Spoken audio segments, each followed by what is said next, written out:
So now we have Professor Damiano Zanotto from the Stevens Institute here in New Jersey. Damiano is going to talk to us about artificial intelligence-enabled shoe insoles to assess walking function in controlled and free living environments. Let me tell you a little bit about Damiano because he's one of us. He is a STEM researcher who was funded by the National Science Foundation to initiate his career with a career award, which is the highest, most prestigious award and the hardest to get at the National Science Foundation. He got it, so good for you. And in 2020, prior to being at Stevens, he was, so let me just go by this so I don't make a mistake. So he directs the Wearable Robotics Systems Laboratory. He earned his PhD in mechatronics from the University of Padua, Italy in 2011. Prior to Stevens, he worked as an associate research scientist at Columbia University in New York City. He is the recipient of the NSF Career Award in 2020 and the Columbia University Translational Fellowship in 2015. His research group at the Mechanical Engineering Department at Stevens has been supported by the NSF, the DoD, the NJ Department of Health, and as well as several public foundations. He currently serves as the IEEE RAS Technical Committee on Mechanisms and Design, and in the editorial boards of the IEEE Robotics and Automation Letters and the Wearable Technologies of Cambridge University Press and in Frontiers in Electronics. So let's welcome Damiano, and let me set up your presentation. Okay, here you go. Well, thank you, Liz, for the very kind introduction.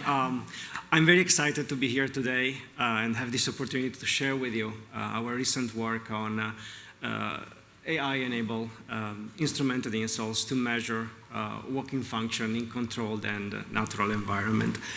So my presentation will be a little different from what we have learned so far today because I will focus primarily on the technology, and I will talk about the machine learning models that we developed to really improve the accuracy of those sensors. And then I'll discuss how we use this improved accuracy to better characterize ambulatory function in patients who had a neuromuscular disorder and also children with neurodevelopmental disorders and autistic traits to make a case for the use of this technology as part of the more accurate and sensitive evaluation tools that we need in autism research. So, as Elizabeth mentioned earlier in her presentation, human locomotion is a seemingly simple motor task, and yet it requires the coordination of many muscles in the lower extremity. And so, any condition that affects the ability of our nervous system to perceive, to plan, or to execute those movements can affect the way an individual walks. And so being able to accurately capture those gait patterns can aid the early diagnosis of those conditions, and measuring small changes in gait patterns that happen over time, so longitudinally, can help us shed light in better understanding the natural disease trajectories and also help evaluate the new therapies. And so there is a growing demand for more sensitive and accurate and scalable tools to assess gait in clinical research. However, the existing gait assessment tools that are currently available, which, by the way, were mostly developed 40 years ago or so, can only capture a snapshot of a patient's physical status. And they do so in controlled environments. And so those snapshots do not really or do not necessarily replicate real-world ambulatory performance. On the other hand, wearable technologies have the potential to provide more accurate and sensitive measures of walking function in real-life environments. That's what we call the digital mobility outcomes. And by doing so, they can potentially help reduce the cost of future clinical trials. For example, by reducing the number of in-person visits to specialized clinics, and by potentially reducing the target enrollment and also the duration of future trials through the use of more sensitive and stable outcome metrics. So it is not surprising that wearable technology, also consumer-grade wearable technologies, are increasingly being used in clinical research. However, in terms of ambulatory parameters, those devices can only capture a very limited set of DMOs, digital mobility outcomes, and they offer poor accuracy. Now, this poor accuracy is a problem in clinical research because it prevents the detection of subtle but clinically meaningful changes that can, for example, tell us about the effectiveness of a new treatment. On the other hand, research-grade wearables, such as research-grade activity trackers, are much more accurate, but they share the same limitation with their consumer-grade counterparts, and that is, they can only measure a limited set of GAIT parameters, and they lack stride-by-stride granularity. And that's because they are located in the wrist, typically, which is not so suitable to measure stride-by-stride parameters. On the other hand, multi-sensor devices can measure a rich set of spatiotemporal GAIT parameters with a decent level of accuracy, but they are also cumbersome and they are expensive. And so this makes it difficult to really deploy those devices in a patient, in a person, real-life, everyday environments. The new foot and ankle attached GAIT monitors, on the other hand, can measure both volume and stride-by-stride metrics with good accuracy. However, they cannot measure kinetic and interlimb GAIT parameters. And we know that those are important to assess dynamic stability. So we argue that among the existing wearable technologies, smart insoles are well positioned to capture real-life ambulatory function because they share the same advantages of foot and ankle GAIT monitors, but in addition, they can also measure kinetic parameters and interlimb parameters. However, when we look at the conventional data processing algorithms that are currently embedded in the off-the-shelf smart insoles that we find in the market, those have so far demonstrated only moderate accuracy. And so our work in the last 10 years or so has really focused into developing new data processing algorithms that can help us substantially reduce the measurement errors. And so far we have validated these methods with over 500 individuals, including several clinical populations and spanning a wide age range. So this is how the most recent device looks like. It's a pair of instrumented insoles, which embeds both force sensors and motion sensors. The insoles are as thin as regular shoe insoles. They are fairly lightweight, and they can measure 500 data points per second for over 5 hours of continuous monitoring. The uniqueness of this technology lies in machine learning models that we have developed in our lab, which help us significantly reduce the measurement errors. And this essentially helps us obtain reliable and accurate spatial, temporal, kinetic parameters, as well as volume digital mobility outcomes, while using affordable sensors. So this is the set of parameters we can capture with the technology. They include both spatial temporal parameters that span different domains of GAIT, as well as more traditional DMOs, volume digital mobility outcomes. The system comes in 8 different insole sizes, so it can accommodate both pediatric and adult populations, and we are currently using the device with several ongoing research studies with collaborators at several universities and research centers in the country. So in the rest of my presentation, I will first talk a little bit about the several studies that we carried out to validate these machine learning models during walking tasks that progressively became more similar to real-world walking. And then I'll discuss the potential clinical utility of this technology by referring to two pilot studies that we conducted on patients with, who had a neuromuscular disorder and the children with a neurodevelopmental disorder. So this one is our first study that was carried out by Hongri Zhang. At that time, he was a PhD student in my lab. He asked 14 participants to walk and run on a treadmill at different speeds, while their gait was tracked by our insoles and by an optical motion capture system, which served as our reference system to validate our technology. So here we developed two different types of machine learning models, both based on support vector regression, which is a classical machine learning method. The first one is a one-size-fits-all model, which we call generic, because it does not require any specific calibration data to be collected with the camera system from the user of the insole.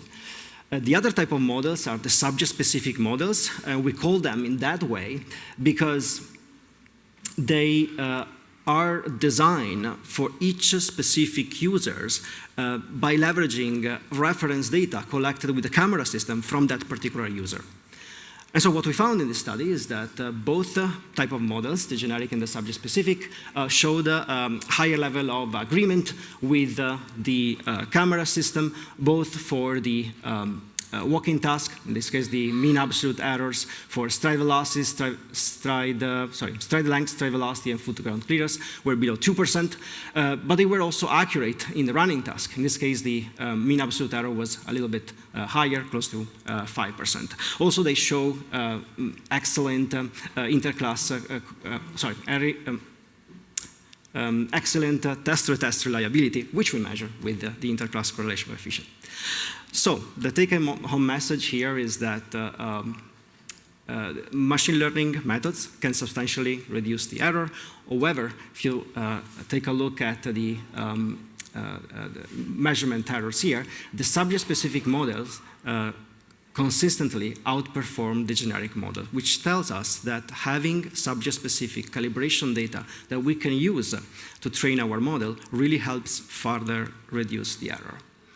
But what if we don't have access to those subject-specific training data? Maybe because we don't have access to a GAIT lab, or maybe because it is impractical or too time-consuming to have all our study participants tested in our lab prior to the study we have in mind. Well, to answer that question, we ran another study, this time with a cohort of 95 older adults who were residents of senior centers in the New York City metropolitan area. We asked them to complete the 6-minute walk test, which is a standardized GAIT assessment test, using our insoles and a GAIT map that we use as our reference system.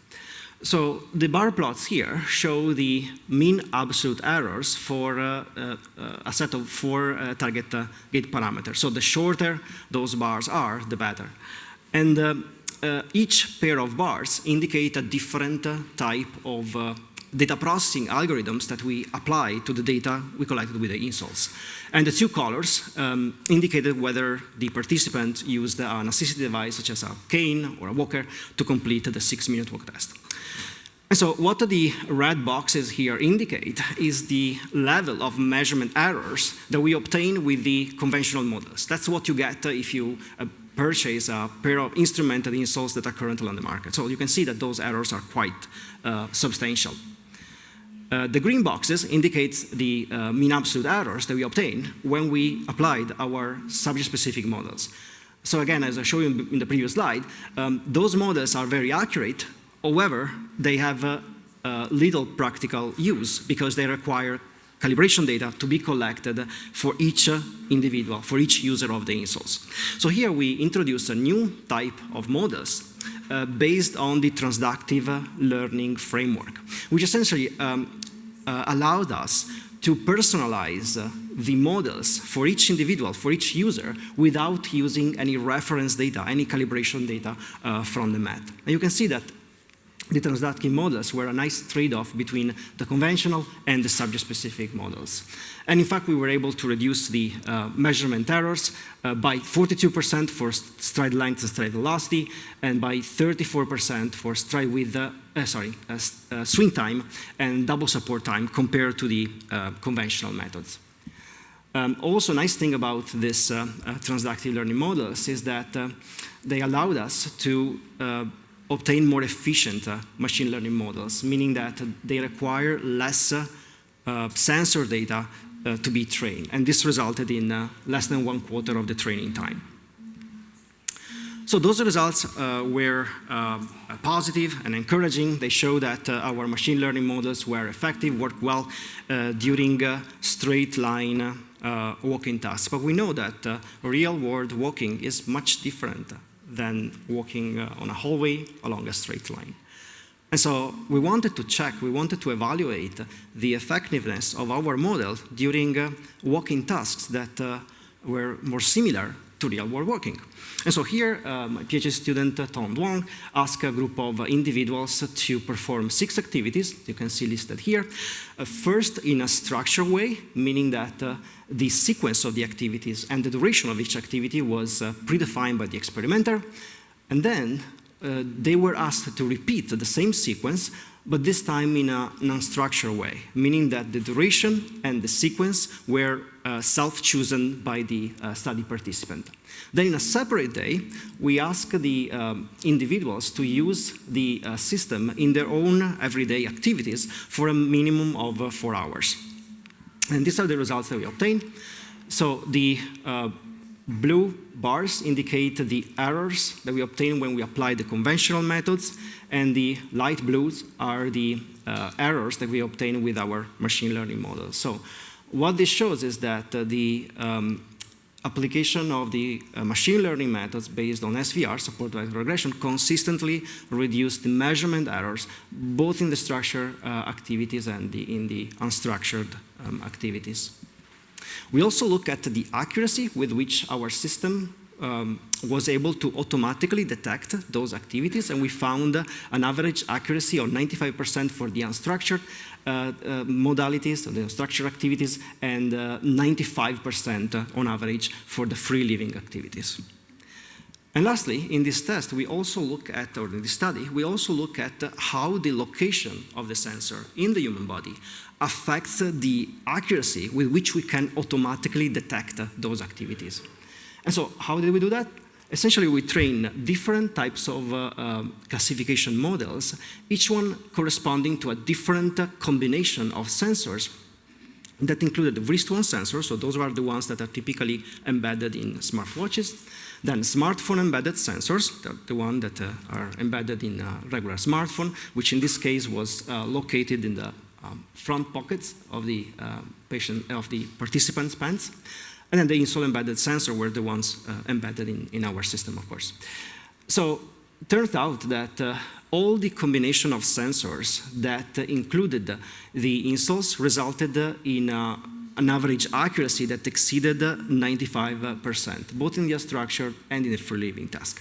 Whereas the sensor that only relied on, or rather the classification models that only relied on the wrist sensor were the worst performing ones, both in the unstructured and in free living activities. So this provides further evidence that wrist-worn activity trackers are not very accurate in discriminating across different ambulatory activities in real life. So next, we wanted to use our technology to assess walking function in individuals with a neuromuscular disorder.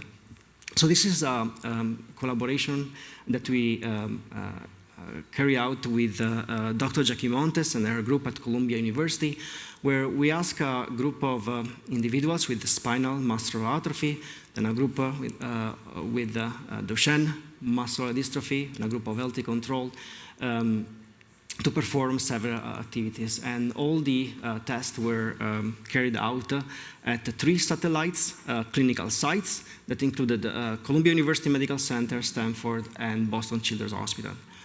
So first, our collaborators administered 3 standardized GAIT assessment tests: the 6-minute walk test, the 10-meter walk run, and the tagged time up and go. And then they asked the participants to perform a set of ad hoc walking tasks that we designed to replicate real-world walking. So those included curved walking, episodes of gait initiation and gait termination, as well as turns. So those are the results that we obtained. The table here on the top shows the mean absolute errors for 5 target gait parameters, so stride length, stride velocity, stride time, swing time, and stance time. And we computed those errors separately for the control group and for the patients group. What we found was that the errors in terms of percentage were below 2.3% for the controls and below 3.75% for the patients group. And those are really encouraging data because they were obtained in the task that not only included the straight line walking, but also the simulated real life walking task that I mentioned before. Here the 3 plots indicate the center of pressure trajectories. So those are essentially the trajectory indicating the foot loading patterns as our study participant completed the 6-minute walk test. And the blue curves indicate the ground truth curve that we obtained with the reference gait mat, and the red ones were obtained with the insoles. In this case, we applied a deep learning method known as bilateral long short-term memory networks, which is an example of recurrent neural networks. And this model essentially allowed us to combine, to fuse together data from the 8 force sensor embedded in the insoles, as well as data series taken from the gyroscope and the accelerometer. And by doing so, we were able to significantly reduce the measurement errors down to 5% for the anterior posterior direction and 8%, roughly 8% for the medial-lateral direction.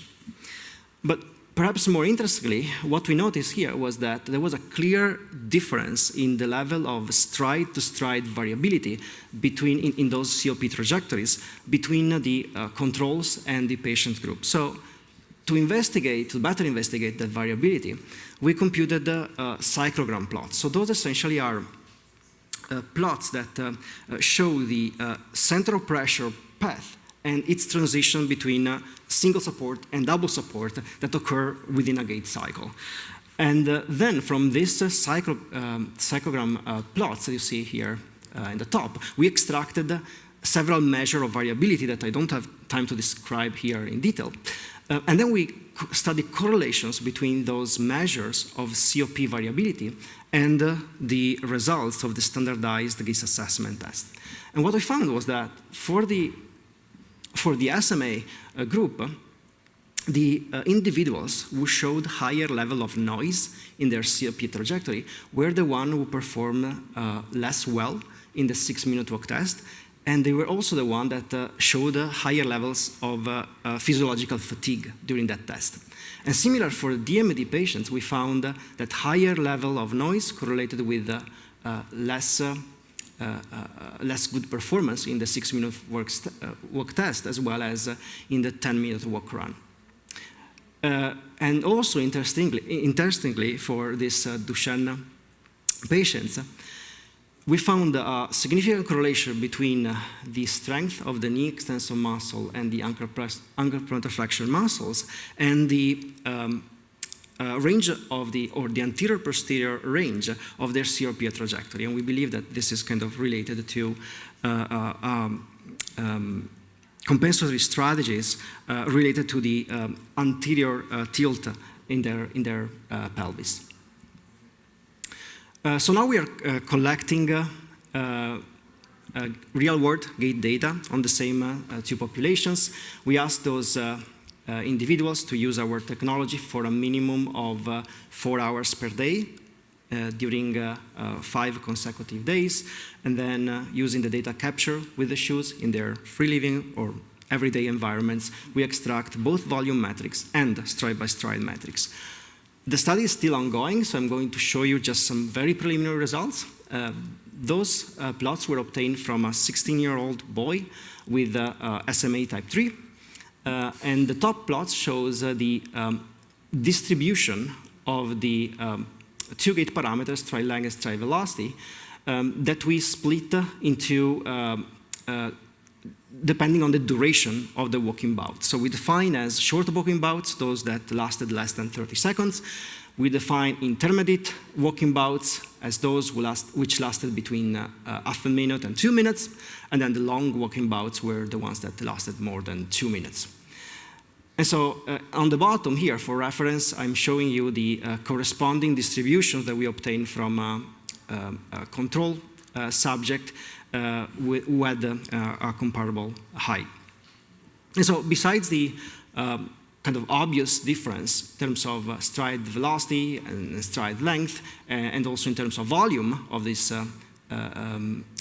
steps recorded during those 5 days, what is interesting here is to notice that the patient showed much more overlapping distributions. And we believe that this indicates higher level of difficulty for the patient to really modulate his stride velocity and stride length during everyday locomotor tasks.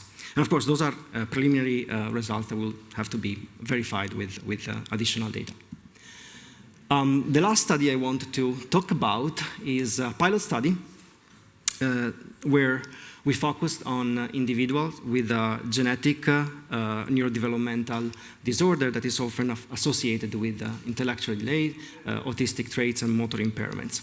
So this is a collaboration with Dr. Sylvie Goldman and Dr. Jennifer Bain, who are both with Columbia University.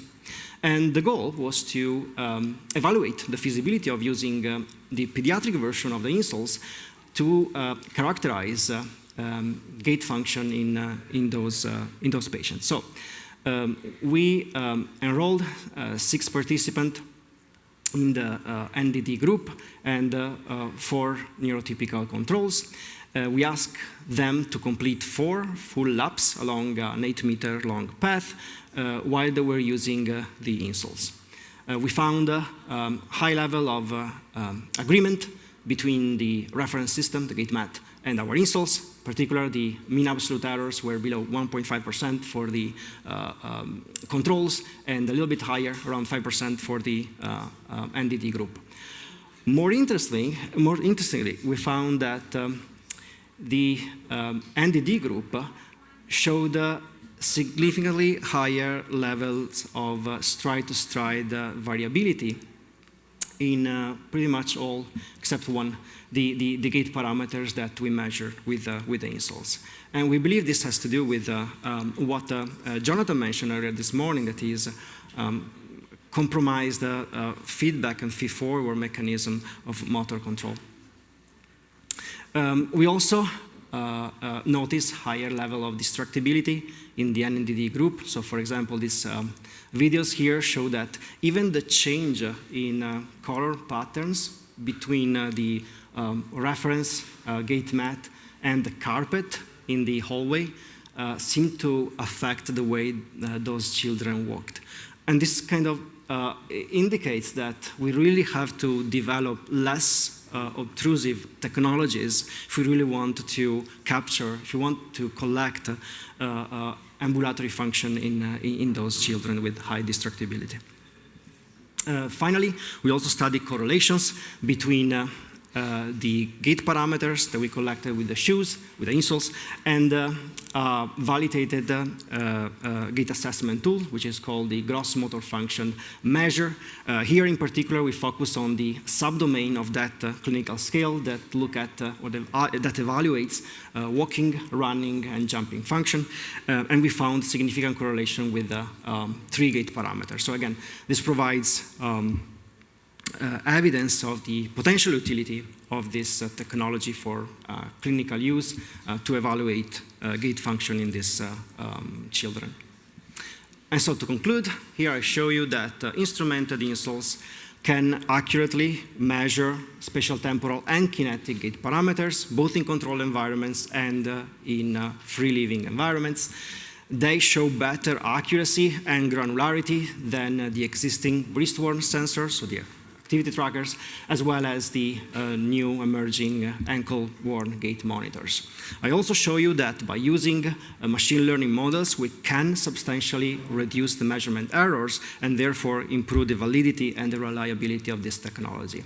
Moving forward, we plan to continue collecting data, real-world gait data in our neuromuscular populations. What we want to achieve at the end is to collect enough data to be able to compute or to estimate the minimal detectable change and the sensitivity of the parameters that we measure with the insoles, and then compare with what is currently available, so the clinical gait assessments. We also want to use, or to further explore rather, the clinical utility of this technology by studying the subset of insole-derived measure that can potentially help us stratify target patient cohort depending on their ambulatory activity, and identify those insole-derived metrics that can help us predict disease trajectories. And with that, I'd like to acknowledge the contribution of my colleagues, my collaborators, and the students who put really hard work on this project. Also, I'd like to acknowledge the general support from our sponsor, and thank you for listening to my presentation.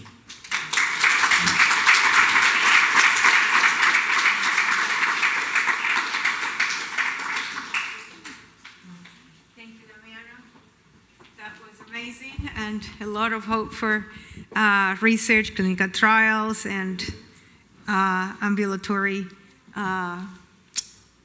tools that will enable to bring this from the lab to the clinic and scale it. So thank you for that.